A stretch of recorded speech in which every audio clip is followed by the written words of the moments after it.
এই ব্রাঞ্চে যাবে কাজ? এইখানেই হবে। বাহ, দেখো এটাই হলো রাজুদার ক্রেজ। যা ঝড় ওটা সাবয়ের মুখেই হবে কি? যা ভেবেছিলাম যে করবো, কিন্তু এত মানুষের ভালোবাসা পাচ্ছি তো ওখানে যাওয়ার মনে হয় আমার আর আশা করতে হবে না। সবই তোমাদের একটা জায়গা। এই আর এক জায়গা দাঁড়াও, আমার থার্ড গোডাউন শেষ, আমার এই সেকেন্ড গোডাউন বেরাচ্ছে একদম, যেটা কাঠের চালে ভাজা। এই দেখো কাঠের জালে ভাজা, যেটা কাঠের জালে ভাজা। কোলা দেখি একটু গোডাউনটা। একটু আস্তে যাও, এই জায়গাটা আমার ব্যবসা করতে হয়। এখন কি 2012টা আসছে? 2000 পরটা যেদিন বেচতে পারবো সেদিন বাড়িতে নিয়ে সব ক্রিয়েটারদের মাছ মাংস দই মিষ্টি খাওয়াবো।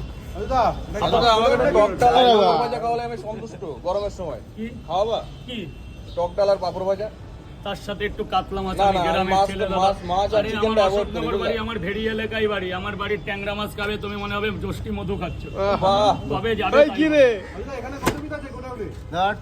এখানে আছে 250 আর 2 ব্যাগে 250 মতো, এরকম 400 450 500 মতো চলছে দাদা। মিথ্যে বলবো না, ব্যবসা জিনিস দিয়ে যেটা নিয়ে পরিবার চলে। তুমি তো আমারটা খাবে না হয়তো তো তা সে যেন এইভাবেই বলে, সেজন্য আশীর্বাদ করে যেন আগামীতে আমি আরো বাড়াতে পারি, আরো আর যদি বেশি অবিশ্বাস বেচতে হয় তাহলে পারি। গুনে দেখতে পারে, তাই তো? অবশ্যই, আবার যদি বেশি বেচতে পারি সে তো আমার কাছে 10 টাকা চাইবে না। আমি যদি না 400 না 450 টাশো হবে, দেখো গোনার টাইম হয় না, তুমি 500ই ধরো না।